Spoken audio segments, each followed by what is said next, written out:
Pisateljica za Saturday Night Live objavi nekaj na družbenih omrežjih, kar spremeni primer pogrešane osebe v skrivnost, brez enostavnih odgovorov.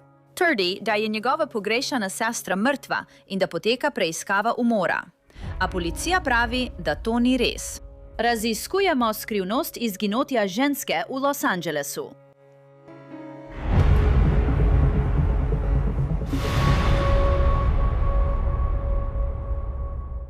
Dobrodošli v oddaji Law and Crime, sem Angelette Levy. Ta primer je skrivnost znotraj skrivnosti, z več vprašanji kot odgovori, zato začnimo čisto na začetku. Christina Downer je pogrešana že od decembra. Sodeč pa vsem, kar je njen brat objavil na družbenih omrežjih, nihče dejansko ni govoril s Christino od 5. oktobra 2025. Decembra lani je policija v Los Angelesu objavila iskalni plakat za pogrešano osebo, v katerem so prosili za pomoč pri iskanju Christine Downer, 38-letne ženske. Na plakatu je pisalo, da so bili s Christino na zadnje v stiku konec novembra. Na plakatu so prosili, naj vsak, ki ima kakršnekoli informacije, pokliče enoto za pogrešane osebe policije v Los Angelesu.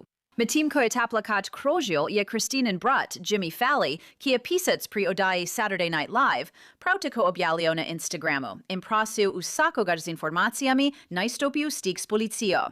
22. decembra 2025 je napisal: Moja sestra pogrešana in skrbi nas, da ni na varnem. Njen poročeni priimek je Downer, vendar se lahko predstavlja kot Christina Falley. Prosim, delite to, da če jo je kdo videl, lahko policiji posreduje kakršnekoli informacije. Teden prej, 15. decembra, se je na Instagramu Christine pojavil zanimiv zapis. Objavljena je bila njena fotografija z napisom: Živim življenje v miru. Če mi želite poslati božičevo poslastico, bom čakala. Tam je slovnična napaka. Vesele praznike vsem. To je bilo nekoliko podobno še eni objavi Downerjeve z 5. novembra. To ni zvenelo kot ona. Pisalo je: Vse najboljše meni. Hvala vsem, ki ste mi zaželeli lep dan in vsem, ki me sprašujete, kaj si želim. Je v opisu profila s tremi zelenimi srčki in znakom za dolar. V opisu profila so bile informacije o računu Cash App in Venmo. Jimmy Falley se je 23. decembra vrnil na Instagram. Objavil je: Christina je zelo navezana na svojega psa Rex. Je miniaturni pinč in če jo vidite, je velika verjetnost, da bo z njo. Nazadnje sta bila videna v Koreatownu. Slišala sem se z njo 26. novembra. Na družbenih omrežjih je bila aktivna do 15. decembra. Detektivi so nam trenutno svetovali, naj določenih podrobnosti ne delimo, da ne bi ogrozili primera. Hvala vsem, ki ste razširili novico. Delila bom posodobitve, ko jih bom prejela. Zdaj je pomembno poudariti, da je Jimmy Falley v vseh svojih objavah povedal, da se mu je Christina javila. Prosil je ljudi, naj lepijo letake in pomagajo pri iskanju nje. Na Silvestrovo leta 2025 je Jimmy ponovno objavil na Instagramu. Ta fotografija je bila zadnjič, ko sem videla svojo sestro, 17. septembra. Zadnjič, ko je kdo govoril z njo po telefonu, je bilo 5. oktobra. Sporočila z njenega telefona so prihajala vse do decembra. In zadnja objava na družbenih omrežjih je bila 15. decembra. Če ste videli mojo sestro ali veste karkoli, prosim pokličite LAPD ali anonimno telefonsko linijo za prijave ali pišite na findchristinala@gmail.com. Potem je Falley zvečer 29. aprila objavil, da je njegova sestra mrtva. Na Instagramu je napisal, da je LAPD obvestil našo družino, da Christina ni več živa in da se je primer uradno preusmeril iz pogrešane osebe v preiskavo umora. Naše molitve, da bi jo našli živo in zdravo, so se spremenile v molitve, da bi bila resnica razkrita in da bi bili odgovorni privedeni pred roko pravice. Imamo razlog verjeti, da sta bila v tednih pred njenim izginotjem njen telefon in računi na družbenih omrežjih zlorabljeni. Oseba, ki je imela njen telefon, ga je uporabila, da bi prikrila dejstvo, da je izginila, prosila za denar in ustvarila lažno zgodbo, da se je odrezala od sveta. Tu delim, ker verjamem, da tisti, ki je odgovoren, upa, da jo bo izbrisal na vse možne načine. Želim razširiti njeno zgodbo na edini način, ki ga znam, in izraziti, da je bila čudovita oseba, ki je pomembna v tem svetu, še posebej meni. Verjamem tudi, da obstaja možnost, da bo nekdo, ki kaj ve, zbral pogum in se oglasil. Moja sestra se ne more več zavzemati zase, lahko pa to storim jaz. In upam, da boste tudi vi. Najboljši način, kako me lahko v tem trenutku podprete, je, da delite to objavo in govorite o njeni zgodbi. Hvala vam. To je res srceparajoča objava. Zato sem stopila v stik z LAPD, da bi potrdila te informacije, in tiskovni predstavnik je odgovoril, da Christina Downer še ni bila najdena. Tiskovni predstavnik mi je v elektronskem sporočilu povedal, da oddelek za rope in umore še naprej preiskuje izginotje Christine Downer. Čeprav so okoliščine njenega izginotja sumljive, gospa Downer še ni bila najdena in njen primer ni bil prekvalificiran v primeru umora. Oddelek za rop in umore bo vestno preiskoval ta primer, dokler ne bo dosežena rešitev. Vsakdo, ki ima informacije o primeru, naj pokliče oddelek za rope in umore na številko 213 486 6850. To je zelo, zelo zmedeno. Zato sem poslala še en e-mail z nekaj dodatnimi vprašanji. Tiskovna predstavnica LAPD je povedala, da se ni nič spremenilo, da njihova izjava še vedno velja in da ni nobenih novosti. Kje je torej Christina Downer? In kje je njen pes? Ženske svojih psov ne zapustijo kar tako, verjemite mi. V redu, da bi se poglobili v ta primer, želim povabiti Davea Sarneja. Je profesor na John Jay College of Criminal Justice v New Yorku. Je tudi upokojeni detektiv NYPD, tako da res pozna svoje delo. Dave, komaj čakam, da slišim, kaj misliš, da se dogaja s tem primerom.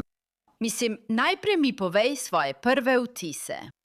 No, hvala, da ste me povabili. Povem vam, s čim imate opravka. Imate primer, ki je pritegnil pozornost po vsej državi zaradi izjave brata in je bil objavljen v medijih. In če sem pri LAPD, poskušam najti tistega detektiva.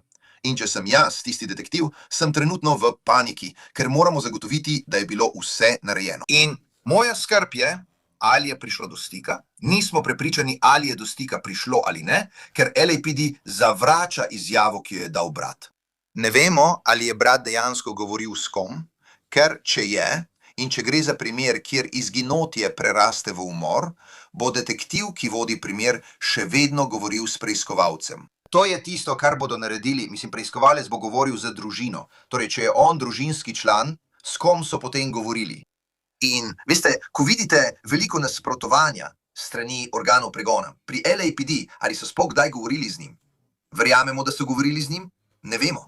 Ampak, povem vam, to je primer pogrešane osebe. Zdaj je pritegnil nacionalno pozornost, ker ga obravnavajo kot umor. Ampak resnica je, da LAPD še vedno pravi, da gre za pogrešano osebo.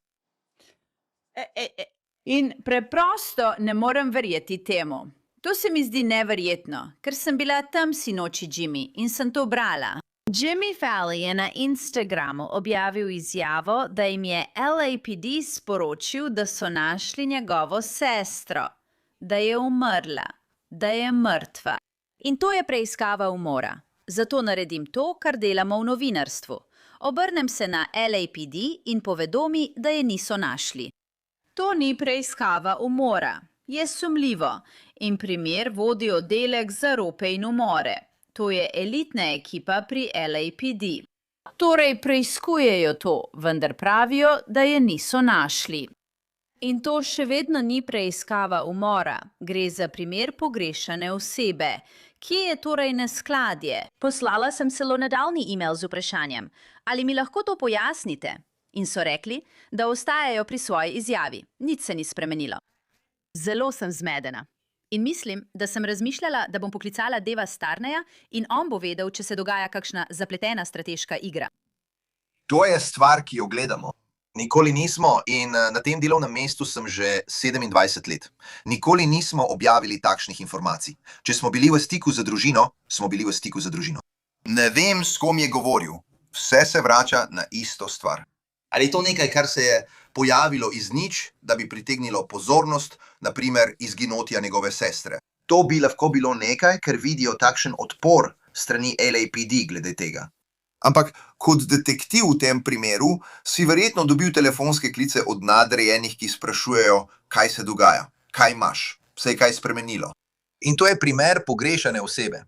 Vedno sem govoril, da pogrešane osebe ni kaznivo, če izgineš. Okoliščine so tiste, ki ustvarijo ta koncept pogrešanosti ali to kategorijo pogrešanih. Kolikor sem razumel od brata, to je zelo nenavadno za njo. Nikoli prej ni naredila česa takega, nima zgodovine duševnih težav. In to je nenavadno. Zato bomo to pogrešano osebo obravnavali kot nenavaden primer pogrešane osebe. To ni oseba, ki bi se preprosto odločila oditi od doma. Ne zdi se, da bi bilo temu tako. In kar je pri tem tako nenavadno, je to, da pravi, da je bila zadnjič, ko je kdo govoril z njo po telefonu, 5. oktobra. 5. oktobra. To je časovnica. In on v bistvu pravi, da je lani nekdo imel njen telefon, imel nadzor nad njenim telefonom, ga uporabljal in prosil, naj se pošlje denar. In potem, če greš na njen Instagram, vidiš, da je tam PayPal in Venmo, kjer prosi, naj se pošlje denar. Objavljene so fotografije iz decembra, na katerih piše stvari, ki ne zvenijo kot njene druge objave, kjer govorijo o tem, naj ji pošljejo denar. Hvala za lepa sporočila, pošljite mi denar. Tukaj se dogaja nekaj čudnega in ne zveni, kot da bi ona kar odtavala. Mislim, morda je res odtavala, ampak ne zveni, kot da bi to bila možnost. Ja, veliko je tega in govorimo o primerih pogrešanih oseb. In veste, kot preiskovalec morate najprej, ko govorite z osebo, ki prijavi ali pravi, da je nekdo pogrešan, poskušati dobiti nekaj ozadja o pogrešani osebi. Katere informacije imate? Ali ima oseba kakšne profile na družbenih omrežjih, telefonske številke? Navade, kakšne so bile navade te osebe? Tako lahko potem pogledate in ugotovite, kje lahko najdemo stvari, ki so nenavadne, zato da bi ona izginila. Nazadnje so jo videli v Los Angelesu, očitno v Koreatownu. Torej, okoli tistega časa, kateri je bil dejanski datum prijave pogrešane osebe. Vemo, da z njimi ni govorila od oktobra. Torej, kaj naredite je, da ugotovite, kje so jo nazadnje videli. Poskusite iti na tisto lokacijo, prepoznati kogarkoli, ki bi ga redno videvali, ali pa nekoga, ki je bil tam izjemoma. Z drugimi besedami, to je bila njena rutina, da je hodila na tisto območje. Želite govoriti z njenim bratom, pridobiti vse podrobnosti, karkoli imate na voljo glede družbenih omrežij, telefonsko številko, njen dostop do Instagrama, če ima še kakšna druga družbena omrežja. Na to želite obiskati prebivalce. Očitno živi sama, ker je glede na njene fotografije in videoposnetke na Instagramu videti, da je sama. Ima psa. To je nekaj zelo zanimivega, ker nisem prepričan glede statusa psa, kot veste, očitno ima svojega psa zelo rada. Kaj pa ta pes? Je ta pes še živ? Ali je bil pes z njo, ali je bil pes puščen doma? In vedno mi je to pomembno, ker če imaš žival, je ne pustiš doma ali same, ampak jo daš nekomu, da skrbi za njo. Torej, to je morda še en razlog, zakaj je to morda tako nenavadno izginotje. Torej, To je res dobro vprašanje in ključno vprašanje, Dave. Ker če si ženska ali pa preprosto oseba nasploh, ne boš zapustila svojega psa.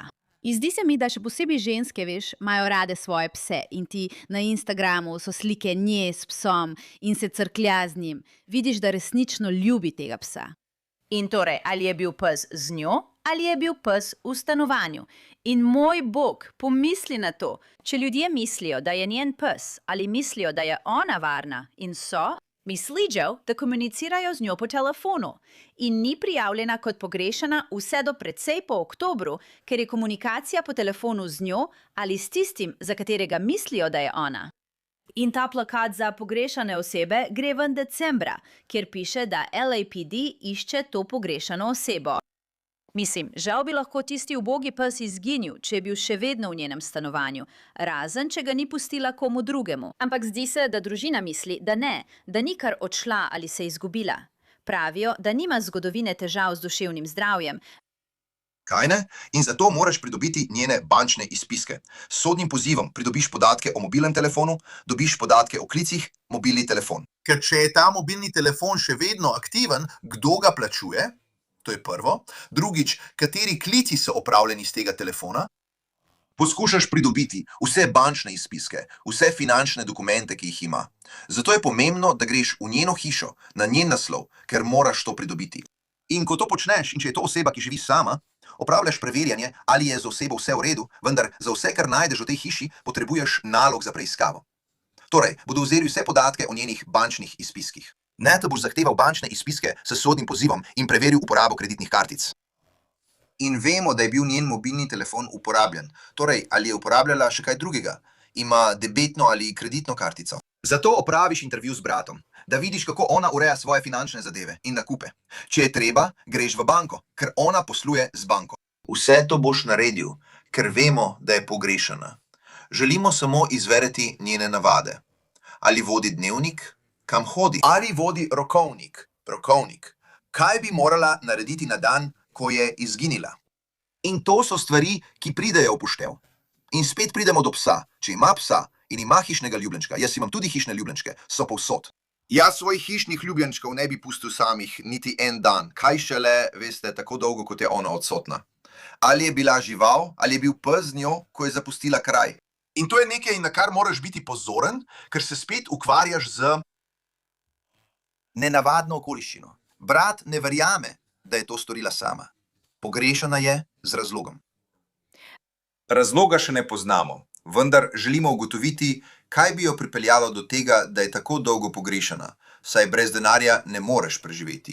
In zato, ko pride v igro Instagram račun in vidiš, da ljudje to zahtevajo, je še ena stvar, za katero boš verjetno moral pridobiti sodni poziv, da izveš več o Venmo računu, Cash App računu, ki je bil ustvarjen. Vse te stvari so še vedno v postopku, veš, to žal traja nekaj časa. Ne vem, ali so jih že zahtevali in pridobili, ampak to so stvari, po katerih bi moral povprašati, ker moraš zbrati podatke o ozadju. Ona ni oseba, ki bi bila v preteklosti pod drobnogledom organov pregona. Ni bila še nikoli aretirana. Torej, vsaj kolikor vemo, ni nobenega zapisa o tem.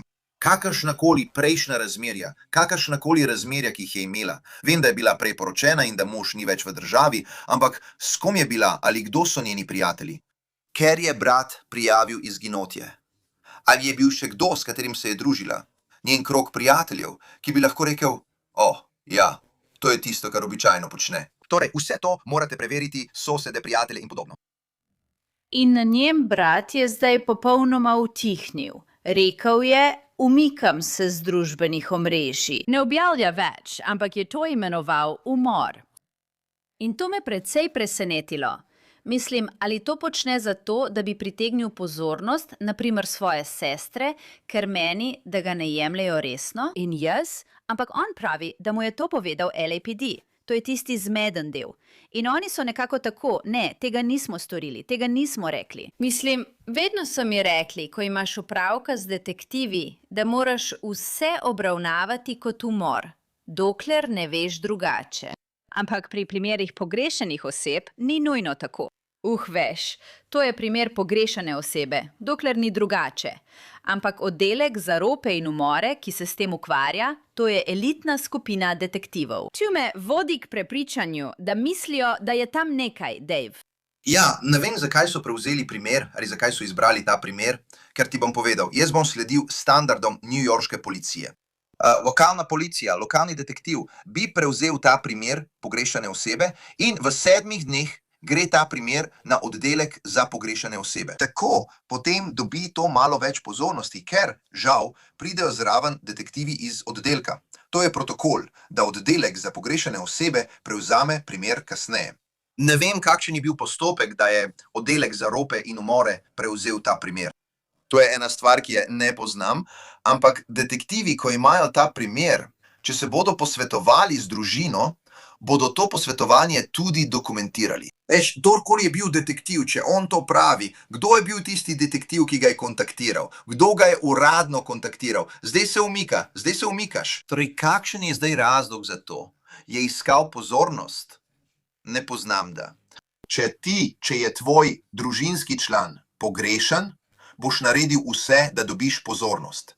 Je bilo to nekaj, da bi pritegnil pozornost, ker zdaj je to v nacionalnih medijih. Vidiš številne revije, od lokalnih novic v New Yorku do revije Variety, revije People in vseh teh drugih, videl boš Daily Mail in Guardian, vse te druge, to je zdaj skoraj postalo mednarodno. In kakšen je bil razlog za to? Detektivi bodo opravili svoje delo. In če bodo se posvetovali z družino, bodo glede tega neposredni. In če gre za umor ali smrt, bomo o tem osebno obvestili. To je običajno tisto, kar se zgodi.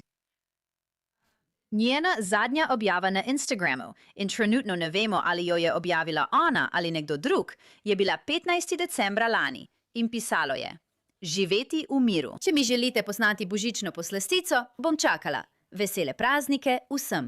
In predtem, 5. novembra, mesec potem, ko je Jimmy rekel, da je kdo govoril z njo po telefonu, je napisala: Vse najboljše meni. Hvala vsem, ki ste mi zaželeli lep dan. In vsem, ki me sprašujete, kaj si želim, je zapisano v opisu profila s 3 zelenimi srčki in potem denar. Torej, to je rekla potem, ko je Jimmy rekel, da so nazadnje govorili z njo. V bistvu, poglejte moj opis profila, tam so podatki za Venmo in Cash App. Če je žrtev kakšnega kaznivega dejanja, ima nekdo njen telefon in poskuša ljudi prepričati, naj ji pošljejo denar. To je res strašljivo. In zato bi morali biti sposobni, mislim, da bi morali biti sposobni izslediti to osebo, morda s pomočjo telefona.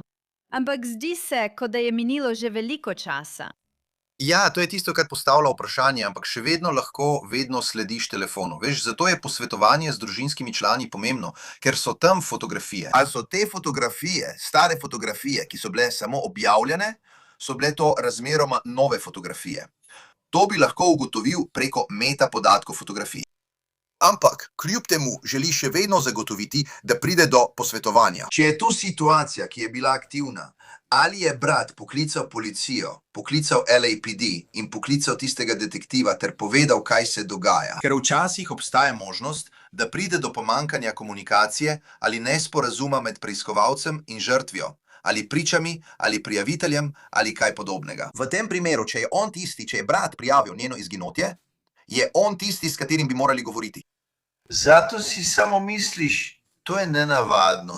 Zato lahko vidiš, da je to nenavadno, ker nikoli prej, in pogledal sem nekaj njenih objav na Instagramu, kjer je veliko plesala in počela različne stvari in aktivnosti, ni nikoli prosila za denar na tak način, kot je to storila v zadnjih 2. Torej, to je nekaj, kar bi lahko bilo, ali je to res ona? Ker ne vemo, kaj je počela od takrat naprej. Veš, ni nobenih podatkov, ne vemo, kako aktivno uporablja svojo kreditno kartico, kako aktivno uporablja svoj bančni račun. To je tisto, kar bi morali detektivi preverjati ali raziskovati, da bi ugotovili, ali je račun aktiven ali ne. Ker kdo plačuje za telefon? Veš, od kod vse to prihaja? Ali to prihaja neposredno iz njenega telefona, ali nekdo z drugim telefonom dostopa do njenega računa. Tudi na to moraš biti pozoren. To bi lahko prihajalo z nečijega drugega telefona, tako da nekdo dostopa do njenega računa. Ja, to je zagotovo skrivnost. Strašljivo je in napačna komunikacija, mešani signali so res zaskrbljujoči. Spremljali bomo dogajanje. Dave Sarni, najlepša hvala.